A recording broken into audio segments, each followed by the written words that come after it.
500 বছর একটি নির্জন দ্বীপে টানা 500 বছর ধরে এক ব্যক্তি সিজদায় পড়েছিলেন।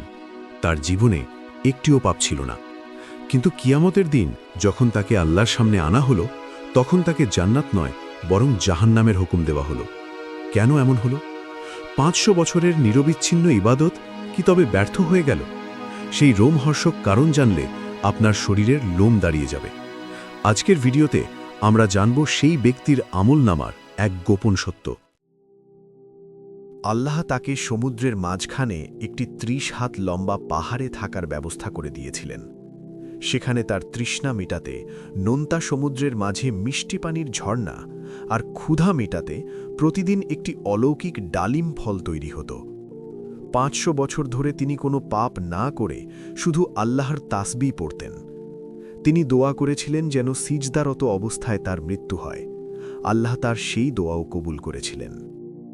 কিয়ামতের ময়দানে আল্লাহ বলবেন, হে আমার ফেরেশতারা, আমার এই বান্দাকে আমার রহমতের উসিলায় জান্নাতে নিয়ে যাও। কিন্তু সেই ব্যক্তি অহংকারের সাথে বলে উঠলেন, হে আল্লাহ, আমি তো আপনার রহমতে নয়, আমি আমার 500 বছরের ইবাদতের বিনিময়ে জান্নাতে যেতে চাই। তিনি মনে করেছিলেন তার ইবাদত এতই বেশি যে জান্নাত তার অধিকার।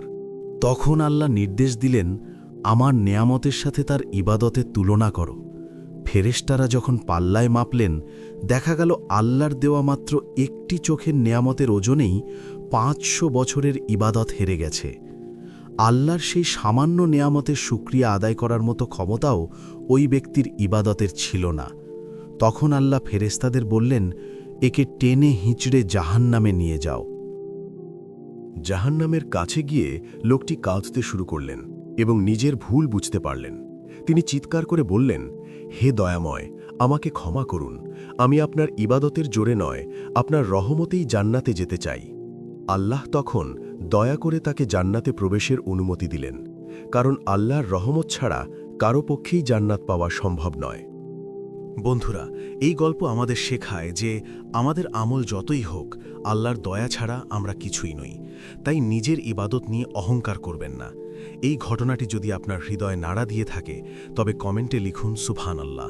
আর এমন আরও ভিডিও পেতে সাবস্ক্রাইব করুন। আল্লাহ আমাদের সবাইকে তার রহমতের চাদরে ঢেকে রাখুন। আমিন।